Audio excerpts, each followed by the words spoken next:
Hello, good morning, and welcome to the Weekend Sports Rally. My name is Lukman Evergreen Moment. And I will be holding you down from now to 1 p.m.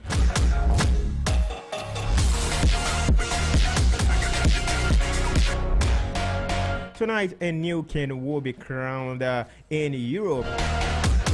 A game that will climax the 2024-2025 season. It is Inter Milan versus Paris Saint-Germain in the final of the UEFA Champions League. One team could end the campaign with a treble, while one could end the season without a trophy. It could also end with one team winning the double, while the other wins the UEFA Champions League. But then the big question on the show is that who wins the 2024-2025 UEFA Champions League?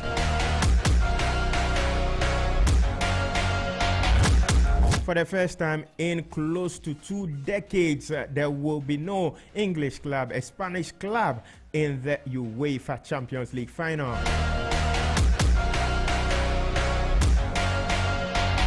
In fact, there will also not be a German team in the final of the UEFA Champions League this season. But interestingly, the final will be played at the Allianz Arena, where history is always made. Talking about history, what it means is that Paris Saint-Germain could join the first-time winners of the competition at the Allianz Arena. For those of you listening to us from home, you can send your messages on who you think will win the UEFA Champions League via the WhatsApp line 0544321019. 0544321019. We are also live on ZFMGH on Facebook. And on YouTube, you can also follow us on Z Multimedia. Well, away from Europe, the Ghana Premier League is entering the final 2 matches of the season. It is the penultimate round of games this weekend. All 8 games will be coming off tomorrow. As we speak, 3 teams are actually in contention to win the title. Kumasi Asante Kotoko, BBN Gold Stars, and Nations FC stand favorites for the league title. While it is very competitive at the top of the table, it is the same at the bottom of the table. It is already confirmed on Swatriman FC and Legon Cities are out of the Ghana Premier League. But then which team follows them to the Division 1 league? Accra Lions are in a precarious situation. They are just above the 2 teams that have been relegated. But then Karela United, Young Apostles, and even Basake Holy Stars, one of these teams, and Vision FC could join any of the 2 relegated teams down to the Division 1 league. So tomorrow will be big. It is called the Super Sunday for a reason. Meanwhile, the Black Stars will be in action in some few minutes' time in London. They will be facing Trinidad and Tobago in the Unity Cup 3rd and 4th place game. Remember, they lost 2-1 to Nigeria in the semi-final on Wednesday. Some players impressed in that game. Some of them were making their debut. Caleb Yerenchi and Christopher Babonsu are the names on the lips of many Ghanaians. Have they really justified their inclusion in the team?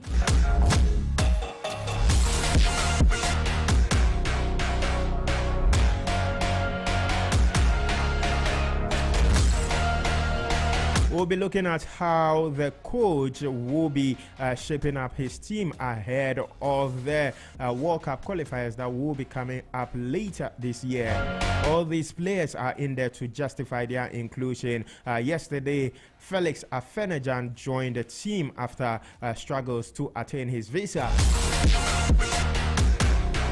Earlier, there was also Ibrahim Suleimana, who plays for Atalanta Bergamo. He also joined the team in camp. It's really been a sporting festival for a lot of Ghanaians in London. Yesterday, even Michael Essien had to join the team in camp, and so it's really been a good time in London for the players, the team, as they prepare ahead of the 2026 FIFA World Cup qualifiers later this year.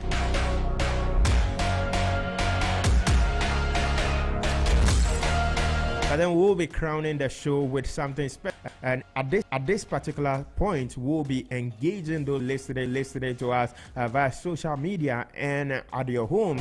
We'll be creating what we will call the Z Team of the Year. And the Team of the Year will be comprising players from Europe's top 5 leagues, from the English Premier League to the Spanish La Liga, the French League 1, the Bundesliga, Italian Serie A.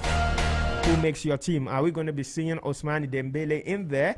Are we also going to be seeing Lamine Yamal in your team?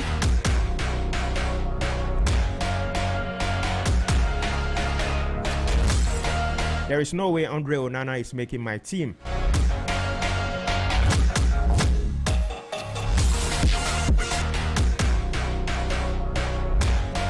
But then I promise you, Eberechi Eze is definitely making my team of the year. All right, welcome to the Weekend Sports Rally. Once again, my name is Lukman Evergreen Moment, and I will be joined by the guys in the studio as we judge on the upcoming sporting events this weekend.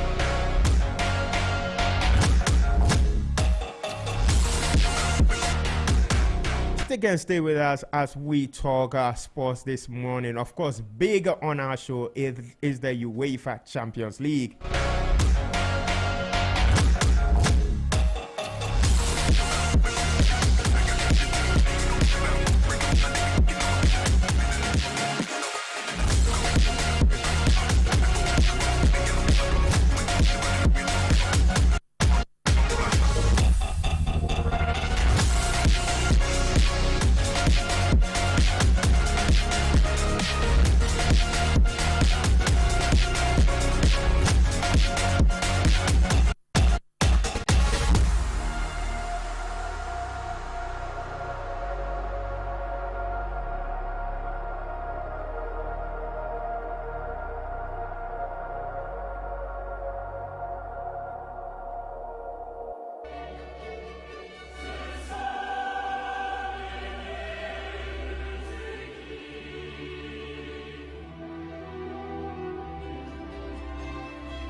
can hear the sound there. It is the UEFA Champions League.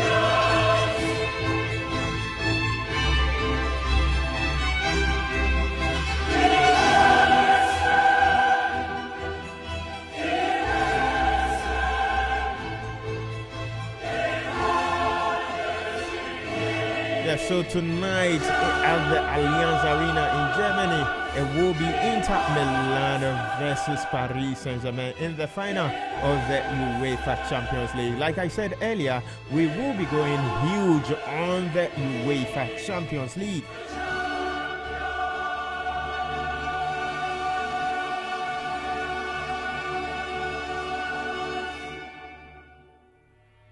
Also, of course, that was the UEFA Champions League anthem being played there.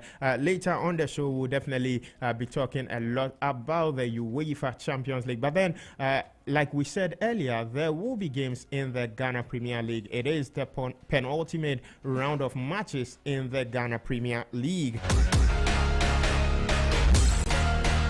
Tomorrow, Legon Cities will be hosting Accra House of Oak at the Tuba AstroTurf. Accra Lions will be up against Dreams FC. Brekum Chelsea will be playing BBN Gold Stars, who are eyeing the Ghana Premier League title. In the battle of relegation, Karela United will be engaging Yoga Apostles. That game between Nswatriman FC and Vision FC has been cancelled because Nswatriman FC decided to pull out of the Ghana Premier League. Basake Holy Stars will be facing Nations FC. Kumasi Asante Kotoko will be engaging Mediama SC.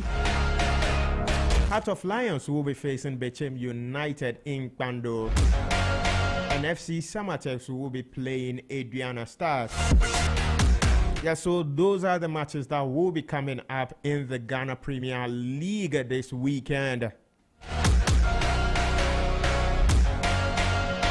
Away from the Ghana Premier League, we will be looking at some transfer news that have been already completed. A lot of teams are making moves in, a lot of players are actually making moves in Europe. Interestingly, some of them have Ghanaian blood, and Jeremy Frimpong has completed the signing. He's completed the signing to Liverpool. Now, Liverpool announced the signing of Jeremy Frimpong from Bayer Leverkusen for 35 million euros on a 5-year deal. This happened just hours after the Anfield club confirmed Trent Alexander-Arnold will be joining Real Madrid in time to play for them at the FIFA Club World Cup.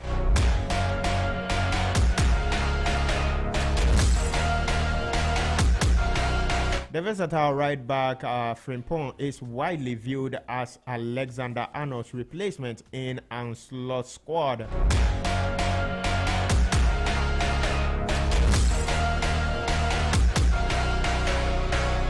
Frimpong played an integral role in helping Bayer Leverkusen to their first Bundesliga title in 2023-2024 and made 53 appearances in all competitions as they finished second in the 2024-2025 season.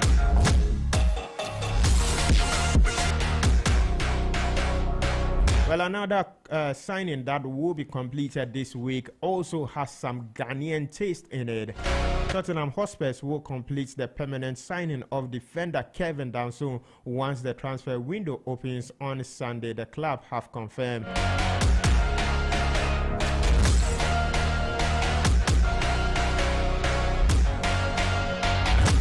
Tottenham Hotspur signed the Austria centre-back on loan from French side RC Lens in February, and he will complete a £21 million move to the club as per the terms of the loan deal.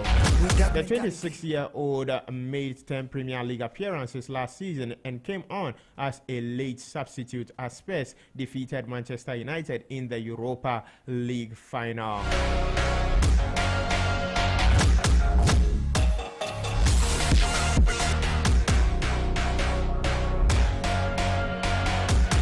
Now to some transfer rumors that are currently going on with regards to players that might be moving to some clubs. Arsenal have begun talks with RB Leipzig in an attempt to sign 21-year-old Slovenia forward Benjamin Sesko, who has a release clause worth over 80 million euros.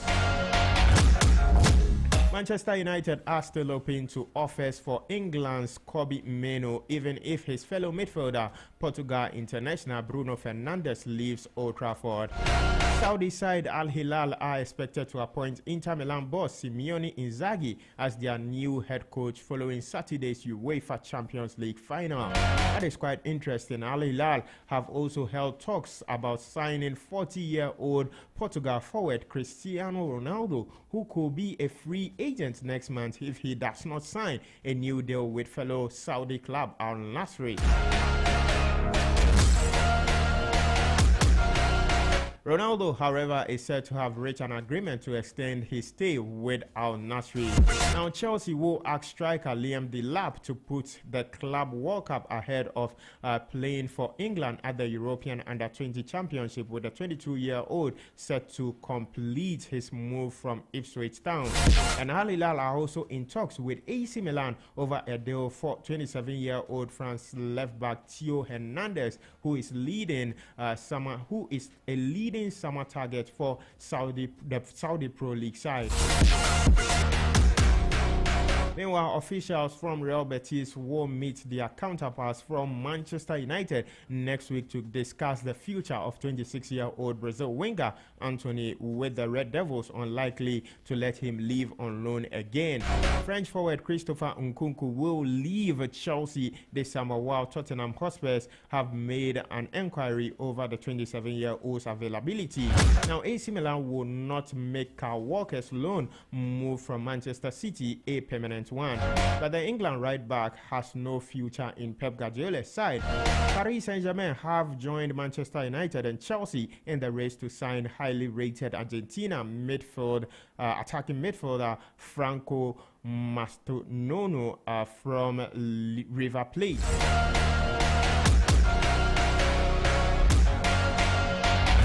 Germany winger Leroy Sané has been offered improved terms to remain at Bayern Munich. And finally, Manchester United and Aston Villa are interested in Lille's 23-year-old French goalkeeper Lucas Chevalier.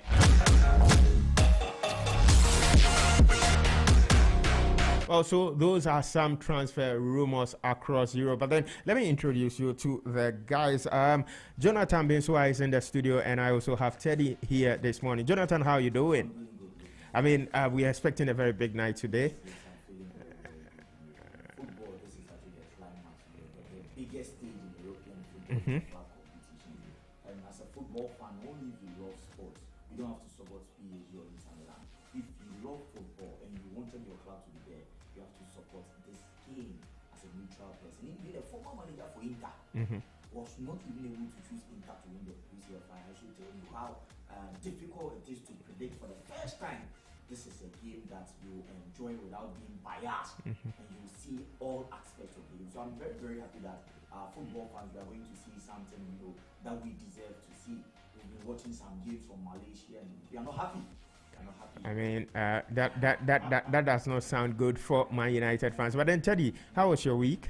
My week has been good. At least my club was able to bring with the silver regarding the conference league. Maybe after Chelsea will win, but with the magic Robert is in the second half. Enzo Fernandez, Nico Jackson, Jadon Sancho, and Moise Caicedo doing the do against Robertis. And today, the season reaches a close as the UEFA Champions League unfolds in Munich, so we are looking forward to that game. Well, so that was steady there. But then, Jonathan, come again. I mean, it's been a very long week. Yes. Like I was saying, I mean, it is the biggest night in football. Yeah. And of course, we'll be expecting a lot. But then, how are you looking at it? Like, what has been your view throughout the week about this game? Yeah, so my view about this game is that for the first time, we'll be having two clubs that they have the opportunity to put the pain that they felt in the UEFA Champions League, not only from the start of the season, but in the final, two defeats. I remember Inter Milan losing it against AC Milan, against Manchester City, that was Inter Milan, and also PSG losing it against Bayern Munich by a lone goal from Kingsley Coman. And you see, I don't know how to put this. Both clubs lost their final games by 1 goal margin. Yeah. Very painful one to that. So for the first time, and Luis Enrique is one manager that he lost his daughter after that 2015 treble win for FC Barcelona. So that man is playing with some grief in his heart. That man is playing, and today he's going to remember some memories that he saw, he felt, he enjoyed in Barcelona in 2015. So it's like he has to put something behind him today and pull through. And the only thing that can cement his joy and happiness is by celebrating with the UEFA Champions League trophy. For Inter Milan, they are also playing this game that they have a squad that for the first time they've been able to maintain their squad. But this season, at the end of the season, 4 players will be leaving the team. Acerbi will be leaving. Even Mkhitaryan and also Hakan Çalhanoğlu are all on the verge of exiting Inter Milan. They've worked towards it with Inzaghi. They were defeated by Manchester City. So they have another chance to clinch it. So winning the UCL title for both clubs will actually heal them. Not only the players, but also the fans. It will bring some joy. Well, I mean, we'll definitely be coming to that game between Manchester City, Inter Milan, and then Paris Saint-Germain. You see, you mentioned Manchester City, so it brought me back the memories from that game 2 years ago where Rodri scored the winner as Manchester City won. Our own Onana out. he needed that UCL trophy, and today I don't think some fan base will be trolling him that he's a worst goalkeeper. Well, I mean, he's lost a lot of finals. Yes, that's very finals. I remember in 2017 he lost that final against Man United in the Europa League, and then he's lost it again this year. Very sad. Then he's also lost it. He also lost the UEFA Champions League with Inter Milan, and also Europa final. So and I mean, will be playing in the Champions League or any European competition. Well, I mean, there is a lot to be said about Andre Onana. From the big stages to Malaysia. Let's look at the game itself. I mean, you look at the journey of the two teams. You look at a team like Inter Milan, how they went through the stages and then got to the final. Before the elimination stages of the competition, if you remember, they had conceded only 2 goals and then lost only 1 game from the group stage, which was against Bayern Leverkusen. But then we saw them at the elimination stages. They played Feyenoord. They defeated Feyenoord in 2 legs. And then they won that game by 3 goals to 2 after 2 legs. Actually 4-2 after 2 legs. They won the first leg 2-1 in the Netherlands, and then won the second leg 2-0. So it was actually 4-1. And then after that game, they faced Bayern Munich. They defeated Bayern Munich 2-1 at the Allianz Arena. And so they've already been to the Allianz Arena this season. And then they won the second leg by, they actually drew the second leg 2-2, and then managed to progress to the semi-final of the competition, where they faced Barcelona. The first leg ended 3-3, and then the second leg ended extra time 4-3 at extra time, and 7-6 so they on won aggregate. 7-6 on aggregate. You look at their path to the final, it wasn't straightforward, and so you look at them going into the final. How solid is this Inter Milan team going into the final? So the Inter Milan team, if you are to ask how solid they are, I'll just use a sentence for them in the UEFA Champions League this season. The Inter Milan side is one team that they don't play only football, but they are used to destroying other systems. Because we saw them against Bayern. We saw them destroying the Hansi Flick system with FC Barcelona. And we can talk about this. They've played against champions of the Champions League before. You can talk about Bayern. You can talk about FC Barcelona. Compared to PSG, the only champion I think they eliminated was Liverpool. The only champion they eliminated in the knockout phase was Liverpool. And we also how that match channeled out to be. So Inter Milan as a team, to me, are just a side that refuse to be defeated. They are very, very resilient in knowing how to bounce back even if things don't go their way. Because I was even surprised seeing them concede against a Bayern without Jamal Musiala in Milan.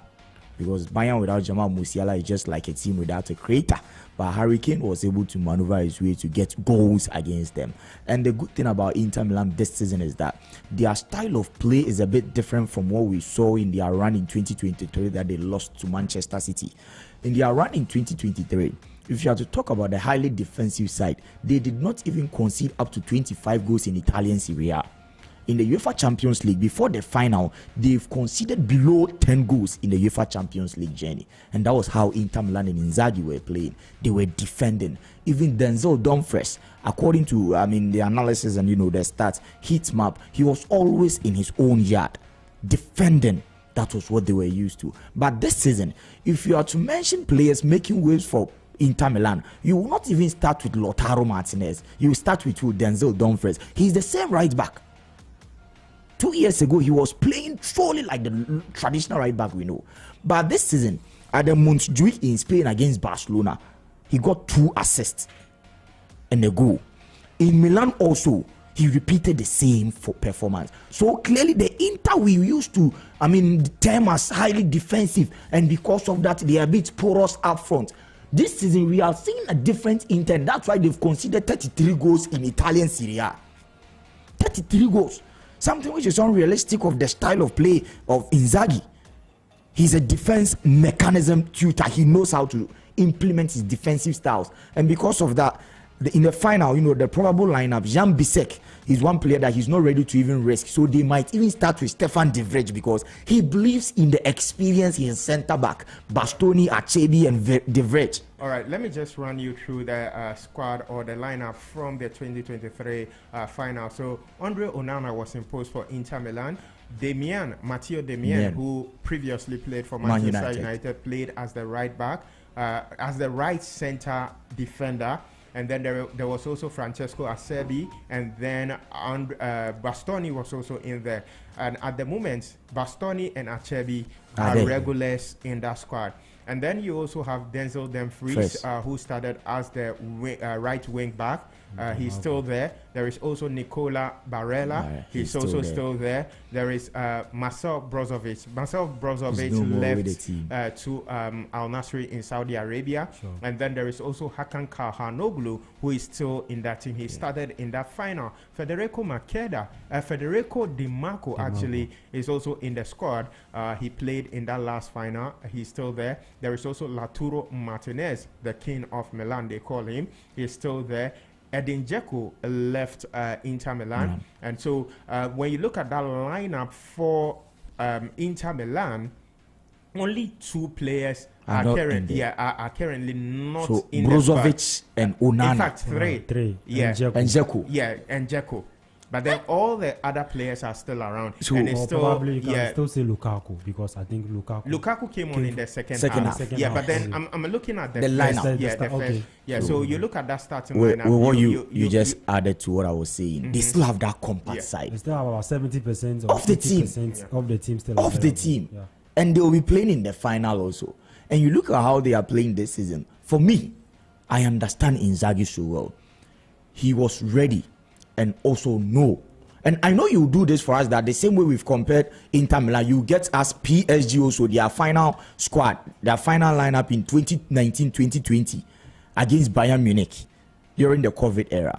And we have to understand that Inter Milan keeping the shape of the team, but this season they are playing a different style that no matter what we want or what we don't like, Inter Milan are the best transitional team in the UEFA Champions League this season in terms of playing 3-5 below 10 touches, and they'll get to your 18-yard box to cause you some harm. Because I remember against FC Barcelona, a side where we possessed the ball, Inter Milan started by kicking the ball less than 15 touches.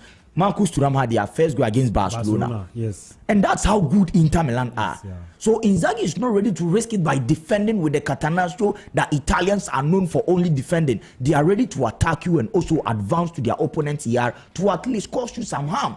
So the Inter Milan we are seeing is going to be a toothless Inter Milan. Today we are going to see a poisonous Inter Milan. That when they get you, they will score you. Yeah. Compared to PSG, I remember their goal against Arsenal vividly very well. They had over 30 touches before Ousmane Dembele was able to convert that ball. But with Inter Milan, their goals this season in the UEFA Champions League often comes after lesser touches than 30. So we are talking about the transitional team plus the team that loves to control and also possess the game before they locate who, either Dembele or Kvaratskhelia or even Barcola or Desiree Doué. But with Inter, you won't know whether it is Kanroglu is going to give you the final touch. You won't know if even Davide Fratesi will be bringing in the final touch. You won't know if it will be Marcus Thuram who will be waiting on the edge of the box to give you the final touch, or even Lautaro Martinez. But with Paris Saint-Germain, it is highly predictable because we know João Neves won't shoot. You know, we'll definitely be coming to that PSG team. But then from 2020, the players that made it to the final of the UEFA Champions League with Paris Saint-Germain. So they had Keylor Navas in post. He's not there. There was Thilo Kehrer. He's also not there anymore. Thiago Silva is back in Brazil playing for Fluminense. Presnel Kimpembe, he is still around, but then he's not playing. I don't think he will start. He's coming from injury. He's not been a regular. He's had a long time out there. There is also Juan Bernat, who is no more with the team. Remember, under Herrera of Manchester United, he started in that final. He's not there anymore. Marquinhos played as a midfielder in that final. He's still there. There is also Luca Paredes, who is no more with Paris Saint-Germain. And then there is Angel Di Maria, who is also back to Argentina. Yesterday, he signed for his boyhood club, Rosario Central. And then there is also Neymar. Neymar is back in Brazil, and then there is also Kylian Mbappe, who is now with Real Madrid. And so in that final squad for Paris Saint-Germain from 2020, only one player will be starting. He will be starting, which is Marquinhos. So it's been a totally changed Paris Saint-Germain side against a very experienced and still more players in that particular team for Inter Milan. And so it's going to be an interesting one. Now, talking about that Inter Milan squad, like we mentioned, we've seen over 8 or 9 players still in that squad from the final 2 seasons ago, still in that team. How do you think that experience from that team will affect the Inter Milan side going into the final against PSG? Well, this Inter side, we all know their performance this season. We already went through the road to the final where they defeated the likes of Feyenoord. They met Bayern Munich, they met Barcelona, and they are now in the final. Remember, this Champions League that we are coming to have today, the final of the Champions League, both teams are poised to win the trophy. But I think Inter will be becoming more hungrier than PSG. Why? Because I think PSG have some trophies already in their cabinet this season, whilst Inter Milan, if the final is to end against them, it will be a disastrous season. Because I think when PSG wins it today, it's either a treble for them, and when Inter loses today, it's either a trophyless season. We all know their impact in the Italian Serie A. They just lost the league title to Napoli just by a point. All right, not to cut you. For those of you who are watching us live on Facebook, ZFMGH, we have some breaking news for you. That game between Ghana and Trinidad and Tobago is currently 2-0 in favor of the Black Stars. The Black Stars are leading by 2-0. Jordan Ayew and Razak Simpson were the scorers in that game. It looks like Razak Simpson is on a redemption spree after that disastrous first game against Nigeria. And so Ghana are leading by 2-0. It is a very good start to the game for the Black Stars and the fans, of course, at the GTEC Community Stadium. Now, let's get back to the UEFA Champions League final. Like you were saying, it will be disastrous for Inter Milan not to finish the campaign with a trophy. But then, do you think that they will be fooled by the fact that they lost the Italian title on the final day to Napoli, and then also being eliminated at the semi-final stage of the Italian Cup? Yes. That's what I'm saying, because already at the back of their mind, this is the only game to play for in the whole or the entire season. They have nothing to lose in this final. Already they are coming up against a quicker PSG side who are very somehow predictable and unpredictable when it comes to, their forward. And for Inter to come up very well in this final, what we saw against Barcelona where they scored and sat back, I don't think they should repeat that today. If PSG are to get a first goal on the score sheet, it will be very, very difficult for them to come back. So I expect them to just keep momentum. They shouldn't sit back too much against PSG, because PSG have the men in their front three to hit. They have quicker players in midfield who can translate the ball anytime and locate their dangerous men. So this final for Inter Milan, I think they just have to be focused, because this is the only lifeline they have to secure a trophy this season. Already, I think offers are coming for Simeone Inzaghi from the Saudi Pro League. If they truly want to keep their coach, I think they have to win this trophy to keep him. If they don't want to see him at the club, I think they don't have to lose this final, because if they are to lose the final, I don't think Inzaghi will continue his project at Inter Milan. So they don't have anything to lose. It's all to play for. They shouldn't underrate PSG, because this is a PSG side who came through from the group stage. Remember, they went to play, I think they called, like, they went to play the playoff. Mm-hmm. Yeah, they went to play the playoff, met Liverpool from there, and they are in the final. So they shouldn't underrate PSG in this game. But I think they will be more hungrier, since this is the only lifeline they have in this final. Well, now let's look at the Paris Saint-Germain team. Like you said, they had to play the playoffs to be able to get to the elimination stages. They didn't really start this campaign very well, Jonathan.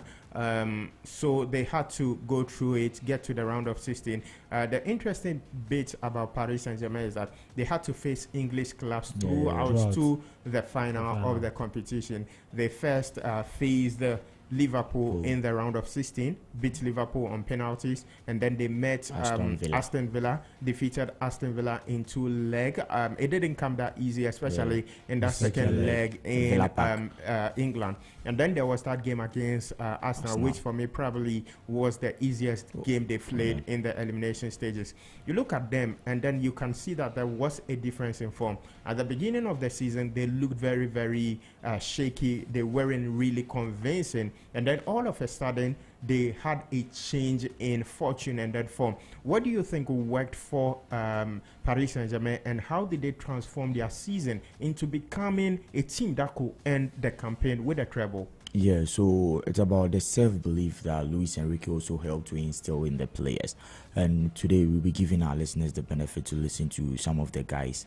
Vitinha said something that one of the matches that really shaped them very well before even the round of 16 playoffs, even against Liverpool, was that group stage game against Manchester City.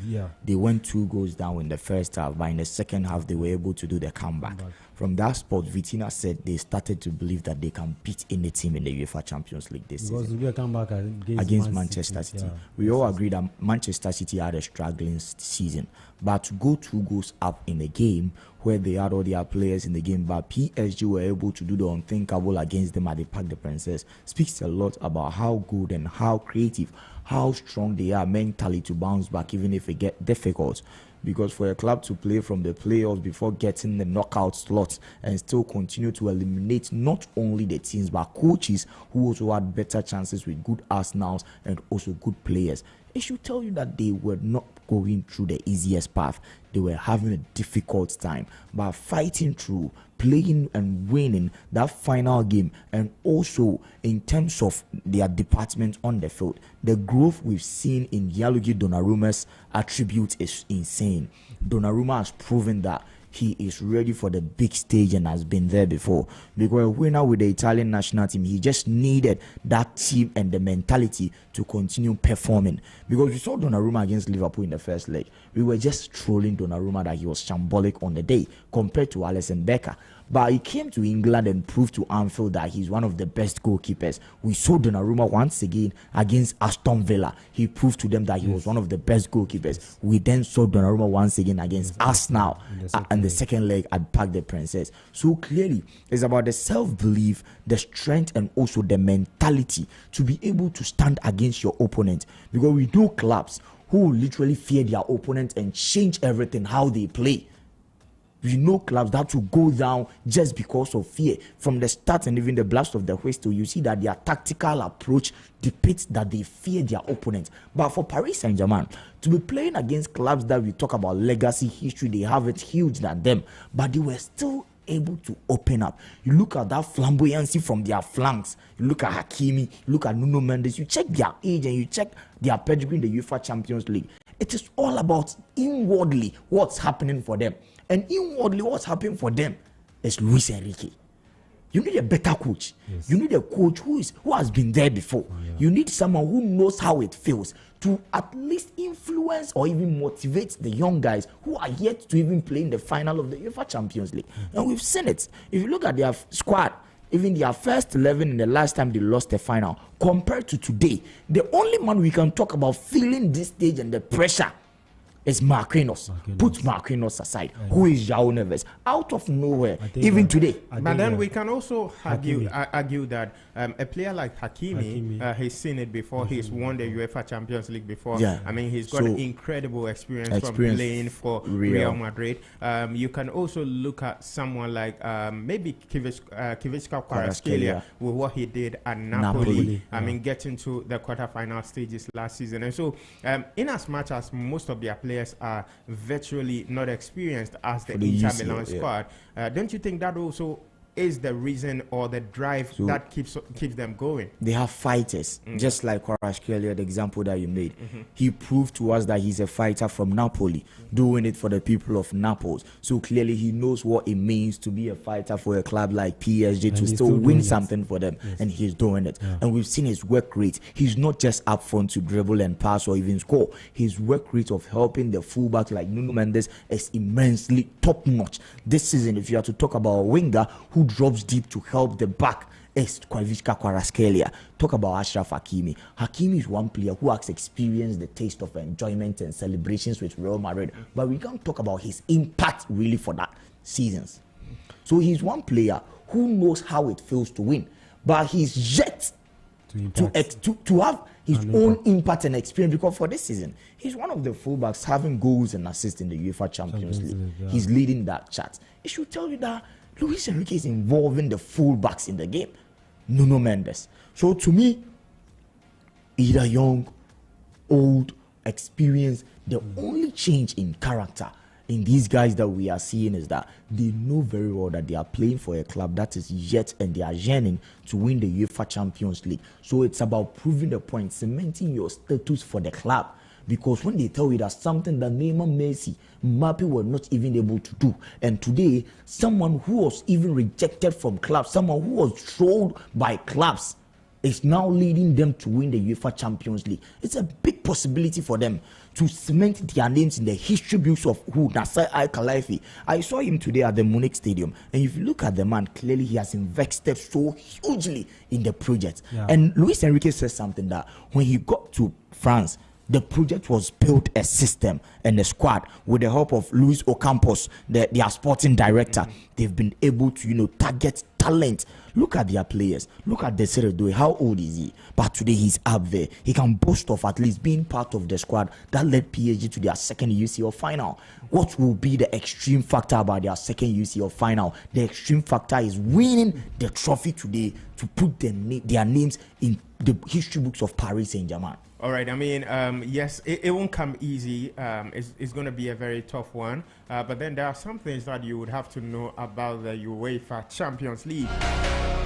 So this will be the first Champions League meeting between these clubs, and only the second final between teams from France and Italy after the 1992-1993 decider when Marseille defeated AC Milan by a goal to 0. That match was played also in Munich at the Olympia Stadium. And so for a bit of history, what it means is that our own Abedi Pele, if you remember him, he's the man who led Olympique Marseille to that Champions League final victory. He delivered the assist for the winner in that game. And so, I mean, a little bit of history there.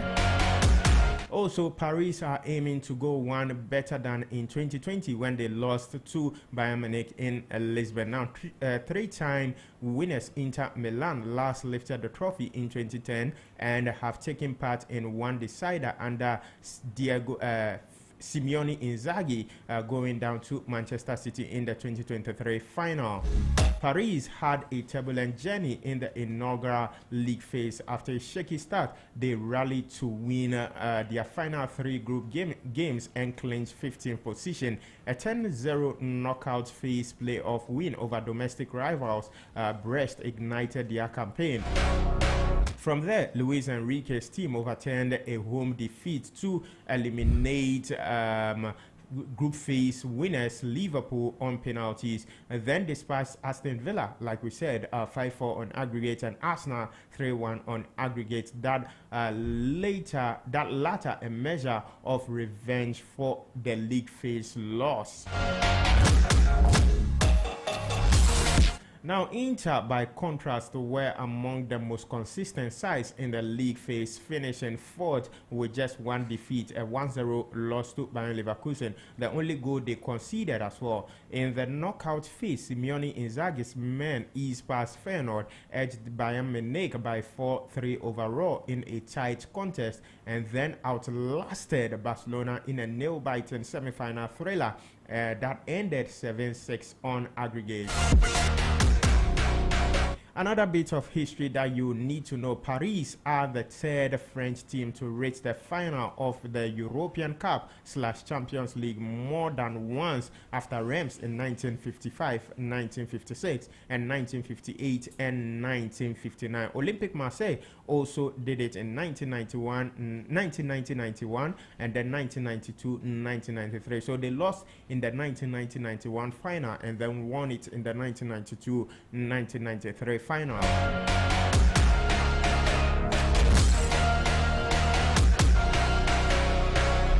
Well, talking about the final, former manager of Inter Milan, the man who won the UEFA Champions League with Inter Milan the last time in 2010, Jose Mourinho, well, he has been speaking about that game between Inter Milan and Paris Saint-Germain. I'm going to be very naughty, but very honest.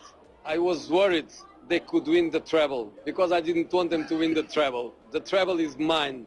But now that they lost the championship and the Italian Cup, I would love them to win the Champions League. But of course, Luis Enrique is doing an amazing job in Paris. He transformed the team. They lost, let's say, the player number one, but they rebuilt it in a fantastic way. So if Luis win, I'm also happy for him.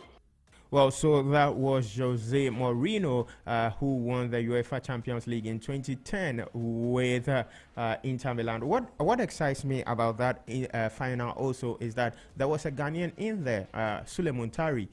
He won the UEFA Champions League with Inter Milan in 2010. And Sule Muntari is even back in. Yeah. Sule Muntari is also back in Inter Milan to win the competition. Now, like we read from the history between the two sides, you can see a certain trend. For Paris Saint-Germain, they didn't start the group stages very well, but then at the elimination stages, they picked up very well. You also look at a team like Inter Milan. At the group stages, they were phenomenal, conceding only one goal, losing only one match. But then the knockout stages, they've not really been consistent.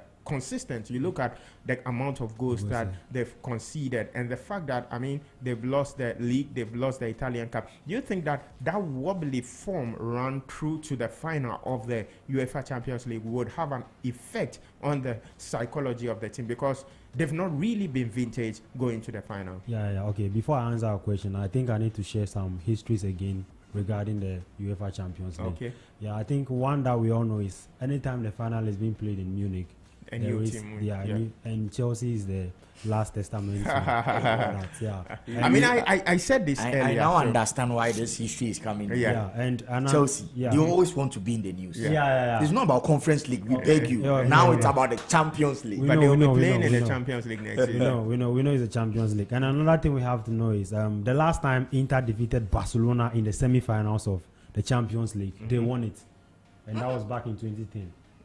And they have defeated Barcelona again in the semi-final. The semi-finals. And the last time the final was played in Germany, which was in 2015, an Italian team lost. That was Juventus. And the last time again the final was played in Germany, Luis Enrique won the trophy. And today, Luis Enrique. Contrasting but then the history isn't really one-sided. It is contrasting. So we can't really tell who history is backing in this final. Well, I think history is backing both. Yeah, that's why you say because it gets to a point and it's like Luis Enrique never loses a final in Germany. And it goes to another trend that whenever Inter Milan eliminates FC Barcelona, they win the trophy. They win the trophy. And the last time an Italian team was in Germany, they lost. Man. But then, like I was saying, to the question itself, with Paris Saint-Germain, they started very, very well. They didn't really start well, but then in the elimination stages, they were good. You look at Inter Milan, on the other hand, they started very well. The elimination stages, they were conceding a lot of goals. Don't you think that that can, in a way, affect their psyche? Because, look, they've lost the league. They've also lost the Italian Cup. And their form hasn't really been great in the last end to the season. Yes. By now, I guess they'll be asking themselves questions why things have went this way, especially regarding the league. They just lost by I think 1 point to Napoli. So by now, I think within themselves, I think the coaches and the players, they'll be contemplating that no, there were some games that we should have won or we shouldn't have lost, you know. And regarding today's final, psychologically, I think there are so many things that we need to look at. When you look at Inter Milan like this, okay, let's start from PSG, who we said they didn't start very well, but going forward they gathered momentum and they were destroying the teams, and now they are in the finals. Inter Milan started very well. When you go to the quarter final and the semi-final, they were conceding many goals. But again, this is a final. This is a final. Mistakes that you made, I'm sure they'll be watching clips, they'll be watching videos.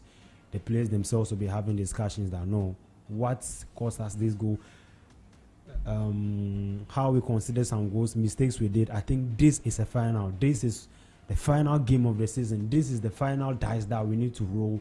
Either we win, and if we win, it's a good news. If we lose, it's not a good news, especially to Inter Milan.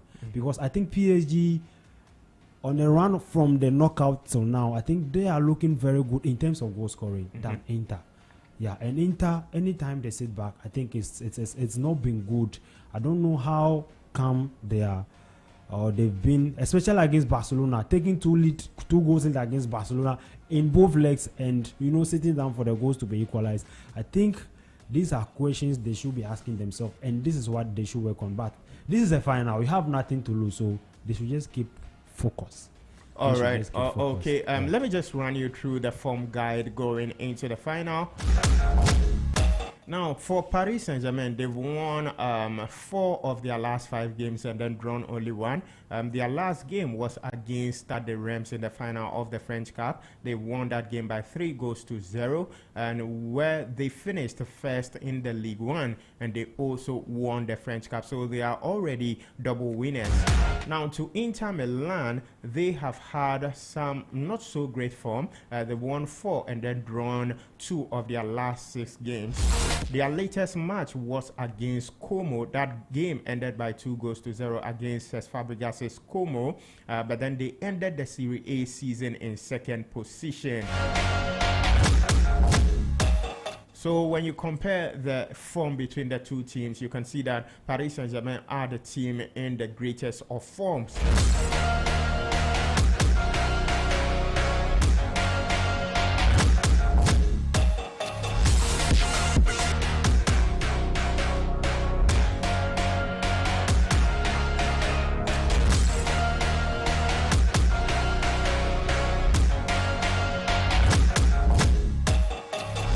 Well, while we talk about the form of the team, these are the probable lineups for both sides. For Paris Saint-Germain, of course, Gianluigi Donnarumma will be starting in post, and then there is Achraf Hakimi in defense alongside Marquinhos, Willian Pacho, and Nuno Mendes. So that is the defense for Paris Saint-Germain. In midfield, there is João Neves, Vitinha, Fabian Ruiz. These are the 3 men that will be in that midfield for Paris Saint-Germain. And up front, there is Kvaratskhelia, Kvaratskhelia, Ousmane Dembele, and Bradley Barcola. Well, these are the players that will be in the starting lineup for all the potential starters for Paris Saint-Germain. For them, the good news is that there is no player who is in doubt, and they don't have any injury situation. Well, one of the players that will be in action for them is Vitinha, and this is what he's been saying ahead of the final. 2-0 up in the second half, and then you blow them away. If I have to say one moment, I think that was clearly that moment, because like Man City, the game against Man City, like many other ones before them, it was the same. We were leading the game, we were controlling, we had the opportunities, we even scored offside, and then we arrived to the second half and we conceded 2 goals from nothing. It wasn't just that game. So it was a lot of baggage from behind that we had to take, and knowing that if we lose that game, it would be like almost impossible to qualify. So it was really incredible from our team, really incredible from the fans as well that helped us in that great environment. And I think it was key because we really felt at the time that we could beat any team. Yeah, so that was Vitinha speaking ahead of the final of the UEFA Champions League. It's going to be a very big one. But then their coach, Luis Enrique, he's also been speaking about the entire Paris Saint-Germain project. And this is what he had to say. And I arrived to the club 2 years ago with my own idea and the idea of Luis Campos and the president, Nasser Al-Khelaifi, tried to build a different team with a different perspective and different mentality, trying to play as a team, not with the strong of a real team, and it's going to be difficult and at the same time easy to do when you work with Luis Campos or Nasser Al-Khelaifi, trying to get new players. And in that moment, I think we are achieving things that we even could dream. But at the same time, it's we need to go step by step and try to get that that match like the Champions League final as a goal. I try to win it. Well, so that was Luis Enrique. It is the goal of the club to win the UEFA Champions League. Now, we've seen how these teams could line up for tonight, but then the most important thing will be the tactics that will be deployed by each coach, Simeone Inzaghi, and then Luis Enrique. Now, let me come to you with Luis Enrique. You look at that team. How do you think Enrique will be lining up, and how will the players that will be starting affect the performance on the day? Yeah, so Luis Enrique being a manager, with the history of his legacy at FC Barcelona, in the final, he will choose to still play what he does. That's about the control of the game. He loves to win the tempo of the game more of even scoring first. He enjoys possession more than even locating the 18-yard box of his opponent. And to me, for players who are to control the tempo of the game, you need Vitinha in the midfield. You need João Neves in the midfield. These three players with Fabian Ruiz to augment this midfield. These three players are calm players, and one thing about them is that João Neves is very aggressive, and today we are going to see Nicolo Barella with experience, aggressiveness against a younger player like João Neves, who is willing, also ready to be aggressive in the game. A big game at our hands, but the midfield battle will be shared among themselves. The only key place that will make the difference will be the defense and also the attacking third. So Paris Saint-Germain setting up, there will be Marquinhos and William Pacho. Definitely, he will love his fullbacks to enjoy play and join the attack whenever the needs are right. So there will be Hakimi and also Nuno Mendes in there. You look at the front three, and today we are going to see it again. Desiree Doué might get the nod to start ahead of Bradley Barcola, because Barcola from the round of 16 till now has not been a starter for Paris Saint-Germain. Even in their final game against Stade Reims in the Coupe de France, Barcola was on the bench. He started Desiree Doué. Clearly, Luis Enrique knows very well. He knows the quality that Barcola possesses. We saw Barcola from the start of the season, but Barcola lost his position to Desiree Doué. It should tell you something. It's about how good that guy is. It's about how clinical Barcola is. As how being clinical, he knows how to shut a team. And that's one attribute that Paris Saint-Germain will have ahead, and will have an edge ahead of Inter Milan. If it's about players taking on players to have to shut your opponents, PSG Dembele will do that for you. It is not only about scoring; he will do that.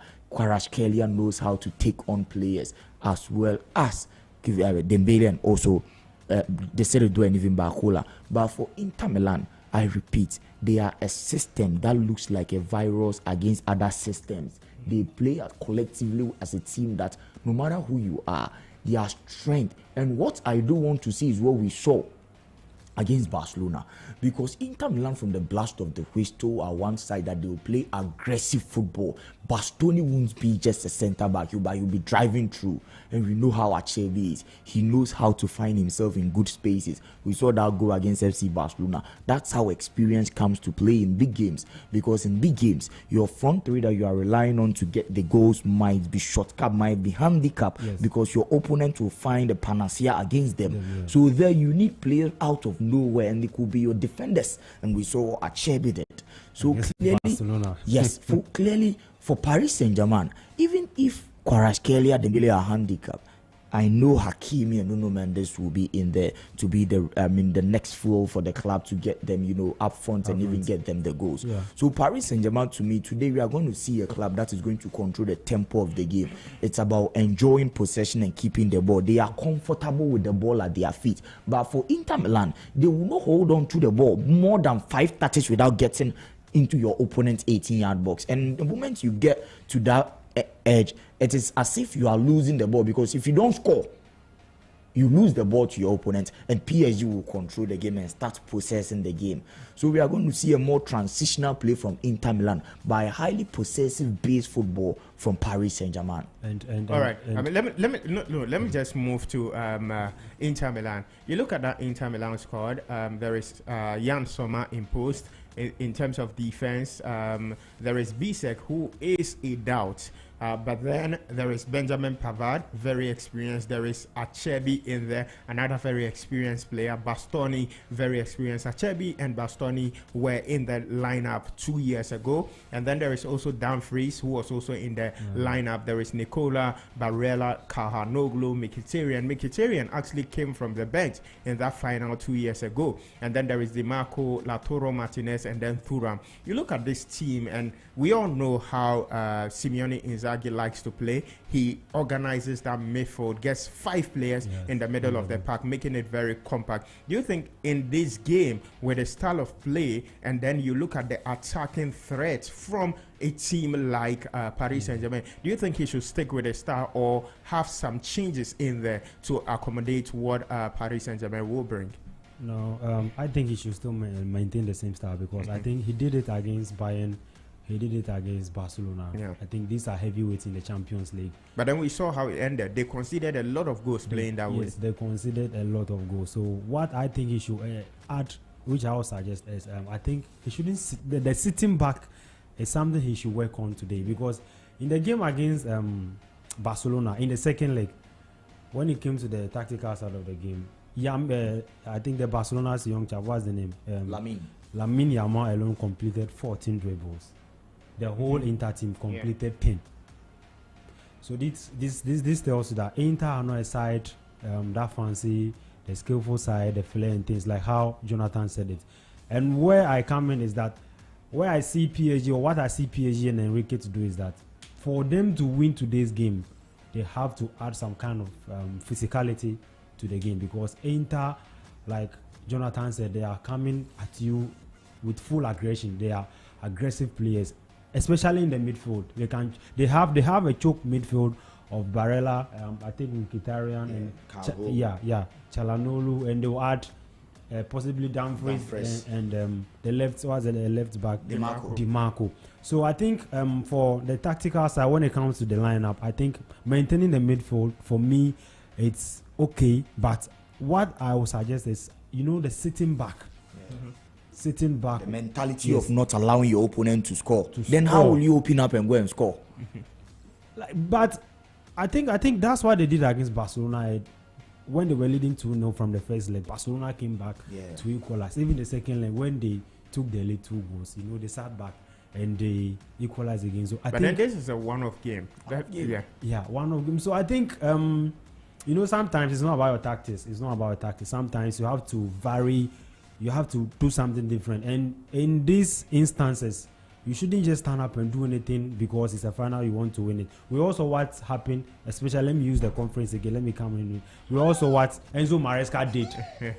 The lineup was suicidal. It was just that Chelsea were lucky not to, concede what? Because of the way you keep on referencing the Conference League, I think we would have that in the final 5 minutes of the game. Let's the show. Let's just talk about the Champions League. But just that, I'm just making a reference. We also what Enzo Maresca did by starting by Badrashil Yeah, but they're sealing. Malo Gusto ahead of Reece James. Who does that in the final? Who does Enzo Maresca does that. I think Betis, for me, they were just, not. You are now diverting, but we should just forget about Betis and Chelsea. Let's talk about Inter Milan. So what I'm saying is, I think there are some dynamics that have to come in from Inzaghi, but he should just take his time. You just do something very good that will not hurt him, or that will not hurt his side, because this is a one-time game. This is the final game of the season.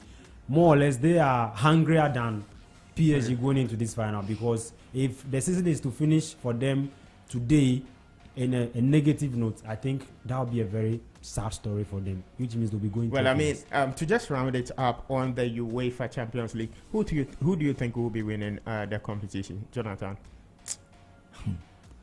I know it's hard to predict, but then who do you? Okay, which team looks favorite going into the final?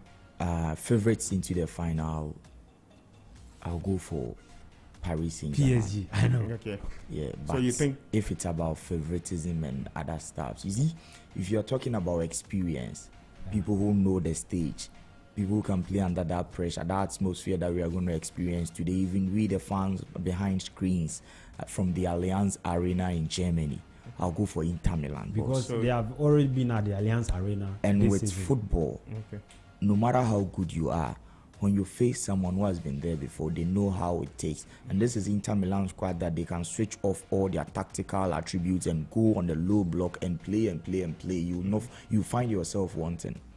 But if it's about the new king, the new era, repeating history, being the coach to win treble with 2 clubs, and also how good they are. If you listen to Nasser Al-Khelaifi, they believe the people of France, they also need the final so well. They need a trophy to at least put them on top, because to date in France, people don't see PSG as a bigger club, because you can't talk about anything about them. People go for Marseille and even other Monaco and Lyon due to their history in these tournaments. So PSG needs the trophy. Inter Milan needs the trophy. Both clubs is now a primary need, not just a want. So the desire to fight for the trophy is going to be top notch from both clubs. But I think Luis Enrique tactically will outsmart Inzaghi today. So you think PSG will win there? All right. So another breaking news: Ghana have scored the 3rd goal, so they are leading by 3-0. Mohamed Husseini is the goal scorer. We'll be coming to the Unity Cup. Before we move to that one, now to you, Teddy. He thinks Paris Saint-Germain are favorites, and Luis Enrique will outsmart Philippe Inzaghi. Simeone Inzaghi at the end of the day. What do you think? I think this game is full of dynamics and mysteries. Both teams have had an amazing season when it comes to playing the game in this campaign. Tactically, both teams are good. They have top coaches. Experience-wise, Inter Milan just 2 seasons ago have been to the final. They just lost by a goal to nil against Man City. Initially, they should have won the final, but 1-2 or some technical challenges made them not to win the trophy. They came back stronger this season. They are facing an experienced PSG side too when it comes to, I will say that because they have a good coach who have already won them 2 trophies. He has the history in the Champions League. He has won it before and he's still trying to do it again. One thing that Inter I see as an advantage to Inter when it comes to the set pieces and the aerial battles, I think they have the men over PSG. PSG also has the quality, but history-wise, I think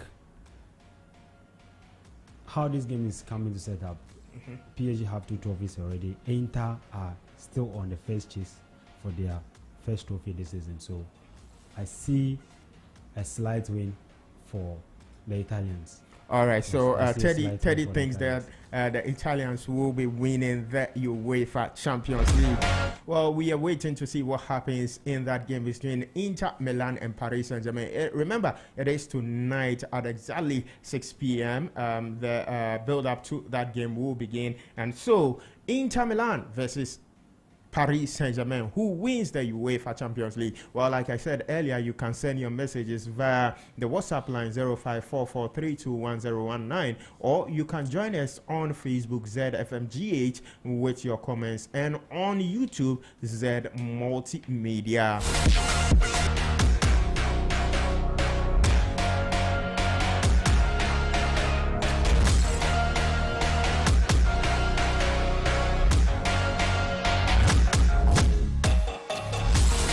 Well, that is it with the UEFA Champions League. The Black Stars are in action in London. Well, just to have a sneak peek through the guys that are starting for the senior national team. Lawrence Atizigi returned to the post. He returned for Benjamin Asari, and so it is his first game since March. And then in defense, there is Gideon Mensah, Stefan Ambrosius, Caleb Yirenchi, and Abu Francis.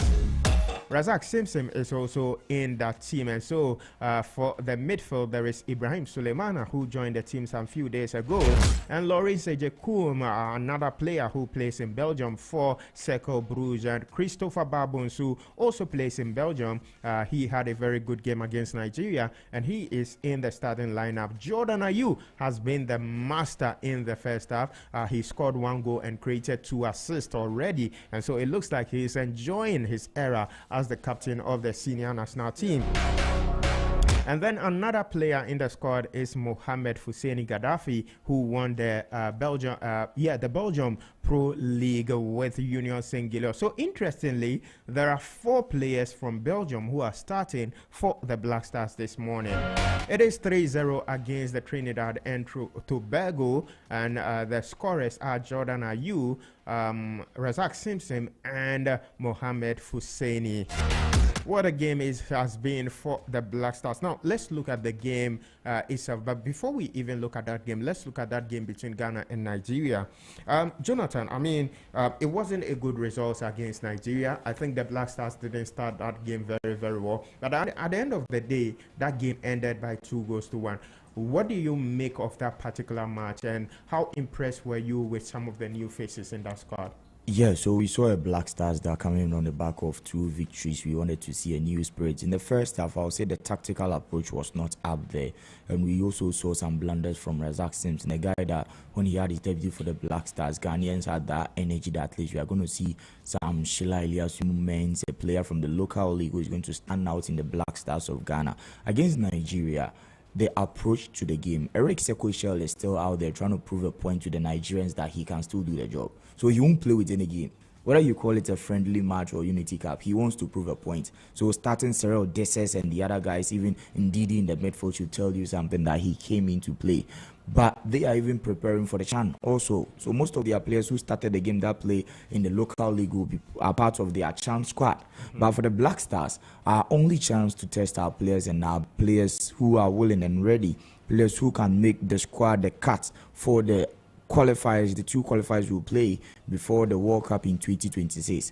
If there's no Partey, if there's no Kudus, if there's no Semenyo, if these guys are not available, and then you give the chance to players like Abdul Saleh Samet, you can't say much for Samet. This season he's been injured for Sunderland. So to me, clearly I saw that it was just an opportunity for Samet to prove a point that even though he was not fully fit during the season, but when he gets the opportunity, he can still play.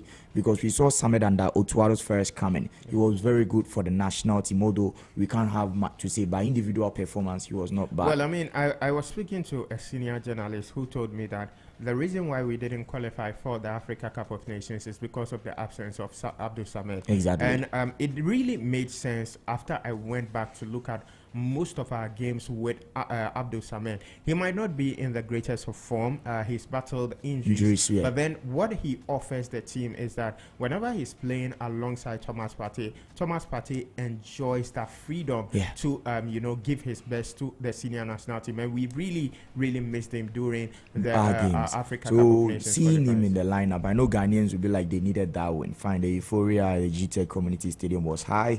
There's a game against Nigeria, bragging rights at stake. But you can't take away that the coach shouldn't do experiments, because these are kind of games that Otuado will have to open the pool of calling players. And I was very happy seeing Christopher Bonsuba getting his debut there.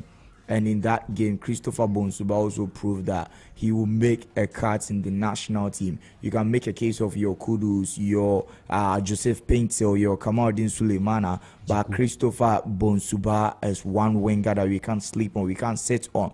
For Christopher Bonsuba in a single game, he proved, and after the game, whether it was good or bad, there are some players that we can single out and say, nah, it was not only about the tackles, it was not only about the dribbles, it was not only about the sprint around the touchline, but also the passion we saw them playing with. And one player that you can talk about was the guy from Norgesland. At the start of the game, I was questioning myself, what will make a coach choose a player who plays for Norgesland ahead of a player who plays for Kotoko day in and day out? And clearly I saw it, because Caleb Yurinchi proved to Ghanaians that he can play very, very well as a right back. Elegant and very, very diligent on the ball. He was clever also on the ball. His debut game, and one player too was Christopher Bonsuba. Ghanaians are even calling him to be part of a national team wherever we go. If we follow the Belgium Pro League this season, he's a revelation for our KRC Genk. Well, I mean, not to just say he is a revelation.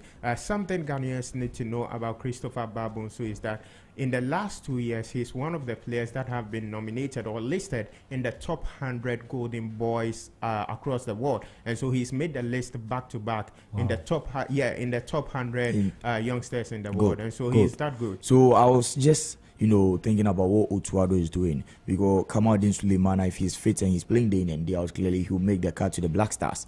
If you are talking about Joseph Paintel and he's fit, he'll make the cut. But then you see, so for me, adding another winger. Let me come. Don't you think that it should be about competition? Okay, let me just give it to Teddy here. Don't you think that it should be about competition? Because look, we've given Kamaldeen Suleimana the chance when it comes to the Black Stars, whether fit or not fit. But then you look at what he's offered to the Black Stars. Sometimes it is quite confusing and frustrating. Very talented, very pacey, but then in terms of productivity, it is a huge question. But you look at players like Christopher Bonsuba and what they've already offered to the team. Yes, it might be a friendly tournament, but then don't you think that if they are doing well and they are playing in Belgium, it doesn't matter?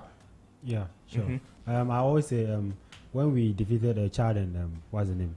Madagascar. When we got those huge score lines, I was saying to some few friends that those wins didn't mean we are good. We need tournaments like this to give young people or other players the chance to, come into the Black Stars and play. When I watched the game, the first half of the game, the approach from Coach Otuado, I think it was very bad. There were so many errors at the back of the game for us. But the second half, I saw the players coming into the game, living up to expectations. So when you say giving new players a room, yes, I will support that idea, because these are tournaments. I think Nigeria also added some few new players to the tournaments, which is ongoing. But then they had a lot of experience in there too. Yeah, and it's fair playing ground, because they brought in some new players and some experienced players. We also did the same. Yeah, so it's not every day about seeing Kudus, Jiku, Pate, and the likes. These are also the opportunity to give the Ghanaian players, some of them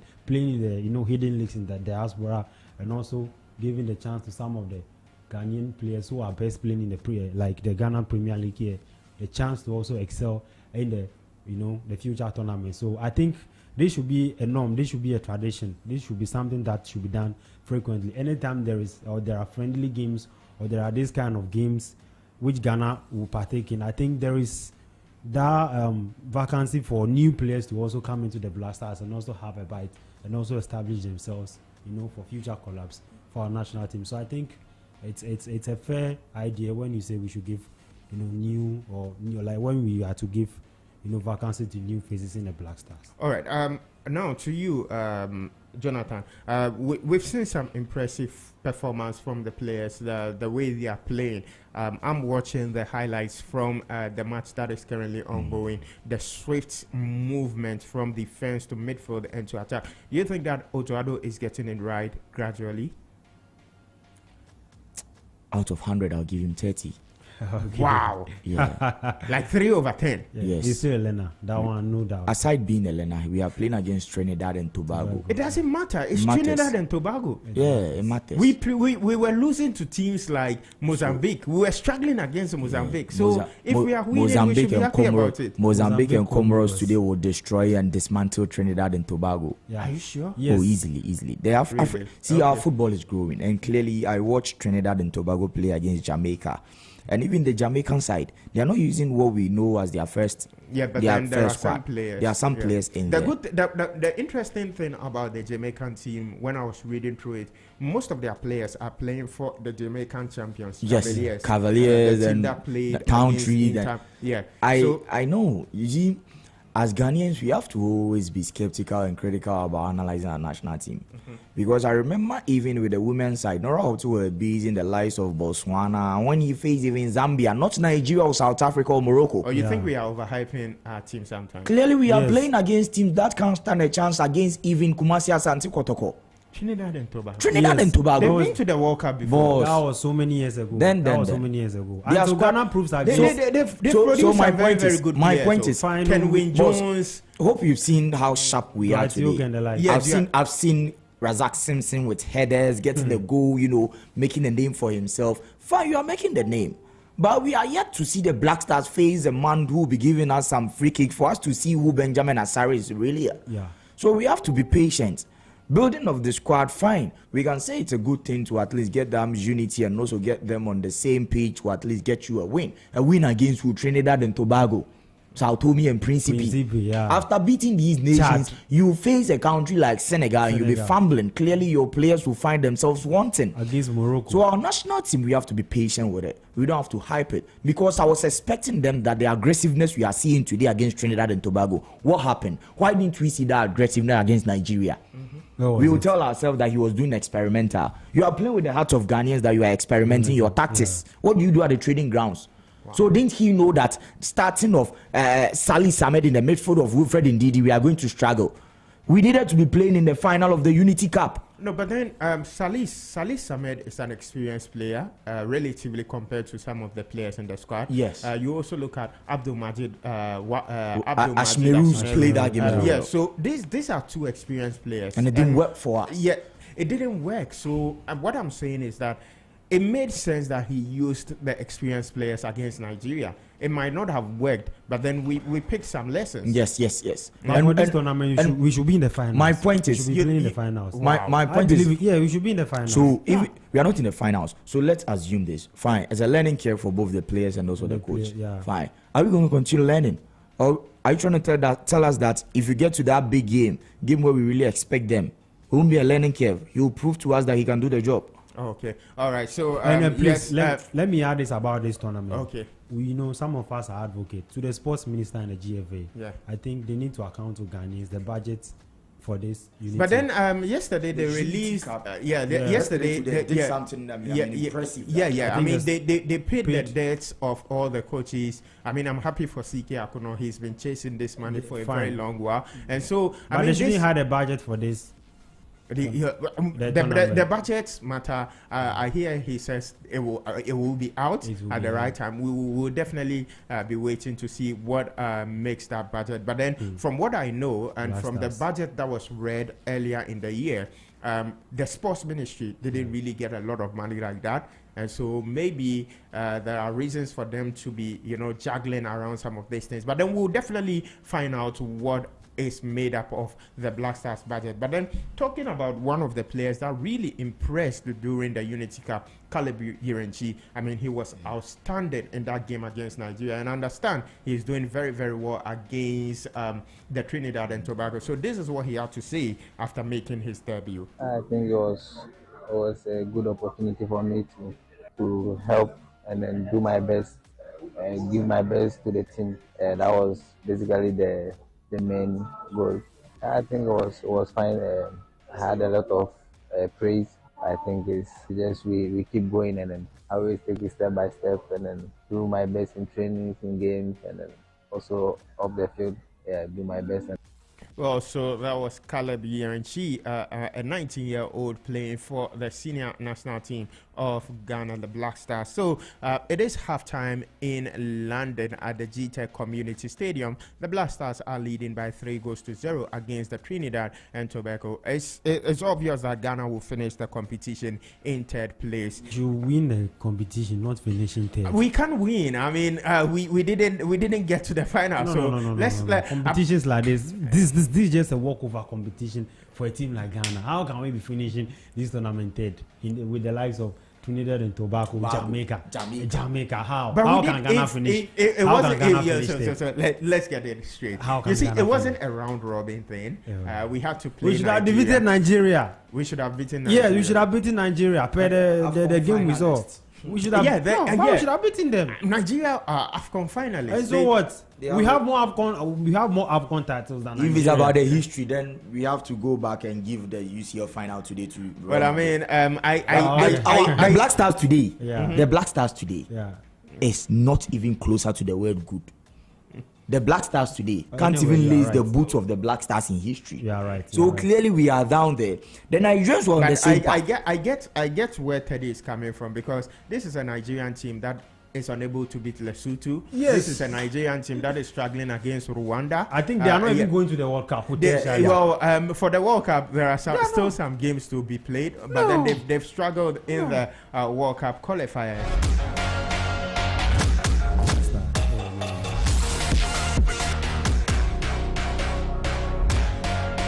Well, so that is it with the senior national team, the Black Stars of Ghana. But then there's been some interesting moves across Europe. I mentioned Jeremy Frimpong, who is joining Liverpool, the club his Ghanaian father supported. And then Kevin Danso is also close to completing his move to Tottenham Hotspur. He played on loan in the second half of the campaign at the new Tottenham Hotspur Stadium. And then there is also Trent Alexander-Arnold, who is moving to Real Madrid. To talk about transfer, there is also coaching transfers that has happened this season. There was Carlo Ancelotti joining Brazil, and then Erik ten Hag joining Bayern Leverkusen. Now, let's Massimiliano Allegri to AC Milan. Let's look at Erik ten Hag. I mean, after that disappointment at Man United, he's now joined Bayern Leverkusen. I mean, you look at what he's done with Ajax and then what he's done at Manchester United. He's moving to a club that just lost the Bundesliga title and the DFB Pokal this season. And we all know what Xabi Alonso, who has moved to Real Madrid, has done with that Bayern Leverkusen team. What do you think Erik ten Hag will be bringing to Bayern Leverkusen? Yeah, so I watched Ten Hag season, especially in the UEFA Champions League for Ajax Amsterdam, the one that they were able to pull a miracle at Santiago Bernabeu to eliminate Real Madrid. And I asked myself that I also saw a system-based team for Xabi Alonso. And clearly Xabi Alonso left with some of his players. Jonathan Tah leaving, Jeremy Frimpong leaving, and also Florent Wirtz is still on the market. Probably he will also be joining either Liverpool, Bayern or City. These are the clubs chasing the guy. So Erik ten Hag, to me, what I saw at Manchester United and what we know Ten Hag was able to do with young, talented squad, a club that gives him less pressure, a club that is not having that expectations higher, a club that won't restrict most of his things and deals. Clearly, we are going to see a good Ten Hag at Bayer for Leverkusen, because the German-based clubs, recently, Xabi Alonso raised the standard for them by winning the Bundesliga at the expense of Bayern and then Dortmund. Even with him, he was not able to defend that trophy in the following season. He was not able to defend it. So we can compare that Xabi won the league with them. So it is something that we expect Ten Hag to also do it. But even if Ten Hag will be able to get DFB Pokal for Leverkusen, they'll be okay, because their standard was never the league until they saw Xabi Alonso. So Xabi Alonso was able to raise the bar. Exactly. Yeah. So he raised the bar, but he was not able to defend it. You ask yourself, how many years did he use to, find a system, a way to play? Jeremy Frimpong and Wirtz were injured for a whole of 2020. They were injured, and the coach was just fumbling. Xabi was just lingering around the seat position, the fourth position. Until they came good for him. No. So there was a coach before Xabi. He was the one who struggled with the absence of Jeremy Frimpong. and then Florian Wirtz. Wirtz. But then Xavi held it, still made sure that they were stable before he the next season. till Jeremy and then the rest. So I think if I've seen that they are on the market getting some talented players for Eric Ten Hag, and I believe Ten Hag so well. The transformation of Frankie de Jong, the revolution of David Neres, Hakim Ziyech, Dusan Tadic. You can talk about Donny van de Beek, Andre Onana. My goodness, Andre Onana and that Ten Hag was superb. Boss, that team, that Ajax team, we have to just reflect that Ajax team that we are going to see a prototype of it. Even with Ajax, he was able to do it. How much mobile for Leverkusen? To me, at Leverkusen, you have that piece because Ten Hag looked like a man who was hunted at Manchester United. Well, I think Ghana has just scored the fourth goal. Lawrence Ejekum with the fourth goal against Trinidad and Tobago. And so, say Ghana. Maybe not winning the competition is not that really bad. I mean, with the way things are going. The way things are going, when they go to the World Cup, they shouldn't return home from the group stage. They should make sure they qualify to the round of 16. Yeah, so Ghana is leading by 4-0. Lawrence Ejekum with a goal. The assist was from also it's a Sulia goal. The assist was from Gideon Mensah. Otuado there. Yeah, so Otuado is doing some magic there for with the national team. But then, like you're saying, just round it up with Eric Ten Hag. Yeah, so wrapping it up with Eric Ten Hag, I think clearly in the German Bundesliga, coaches go there not to only fail, coaches go there to grow. Because if even Dortmund were able to get ample time for the club to do a system and also play to bring them back to finals back to back, although they were not able to clinch it, I'll be happy seeing the rebuild and the rebirth of Eric Ten Hag, because from the standard that he set for himself with Ajax Amsterdam, even in the UEFA Champions League semi-final, he came to Manchester United and he was not able to repeat it. He came to Manchester United through the struggles and everything. He was able to get them the FA Cup trophy. That was Manchester United. So I was very surprised. I was very surprised when he said he was a disappointment at Manchester United, because to me, Manchester United over the years, a single trophy is okay for them.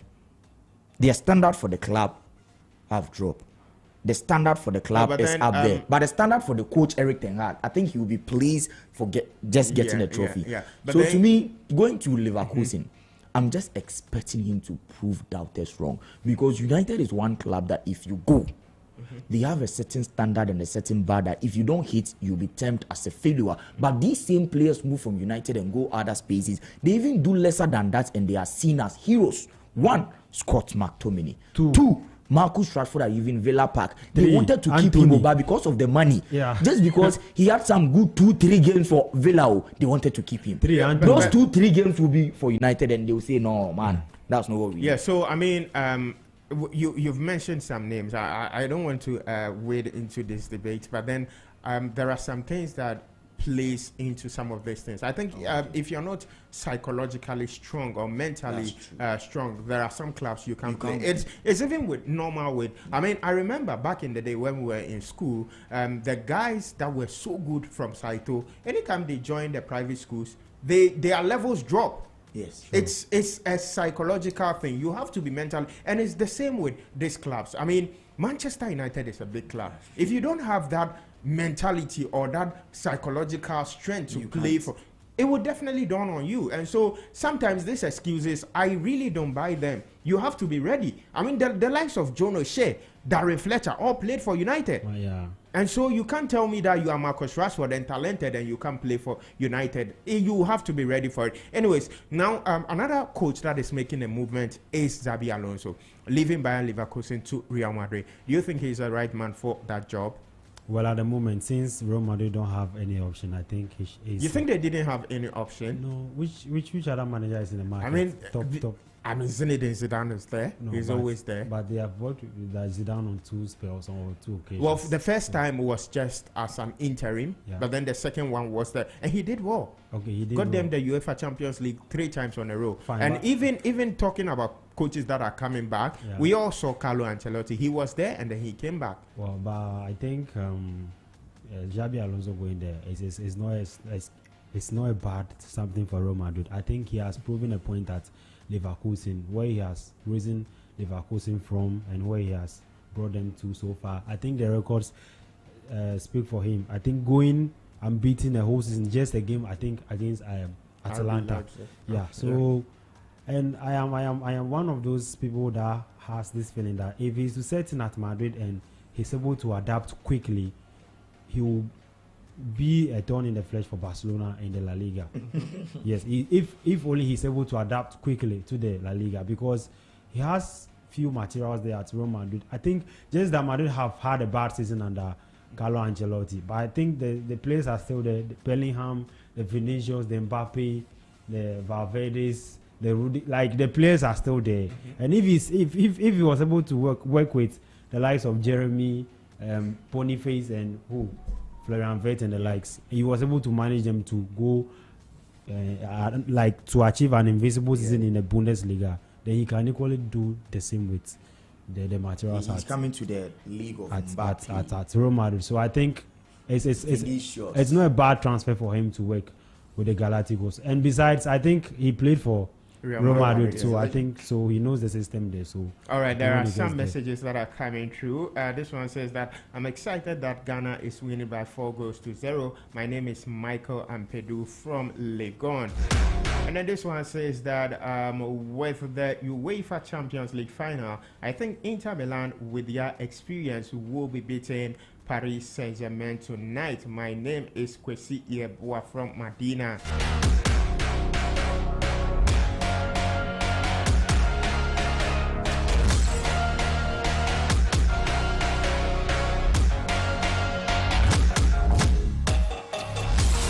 Bernard Asumeni says that I'm rooting for Paris Saint-Germain to win the UEFA Champions League tonight. They will beat Inter Milan by a goal 2-0.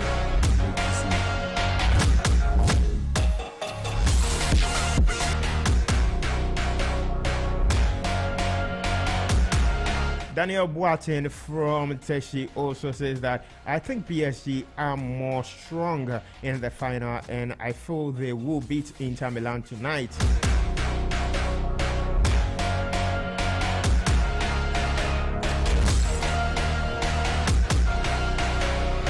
This one is coming from Ahmed Musa from UPSA. Inter Milan all the way. Yes, they beat my Barcelona, but I am supporting them in the final.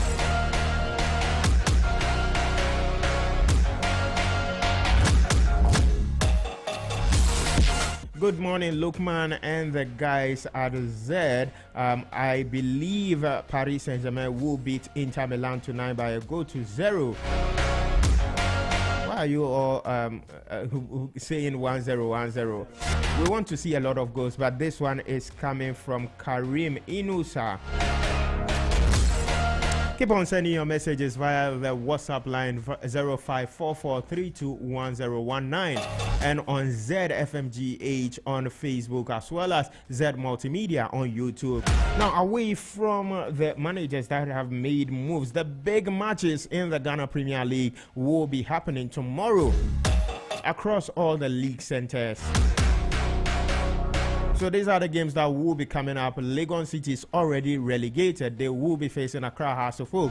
Accra Lions, one of the teams that are in danger of getting relegated, they will be playing Dreams FC at the Accra Sports Stadium on Sunday. Brekum Chelsea faces BBN Gold Stars. Karela United will be up against Young Apostles. Nswakreman FC, they are out of the Ghana Premier League. Their match against Vision FC wouldn't be coming on. Baseke Holy Stars will be facing Nations FC. Kumasi Asante Kotoko against Mediama SC will be looking at that game. Heart of Lions will be playing Bechem United, and FC Samatex will be engaging Adriana Stars.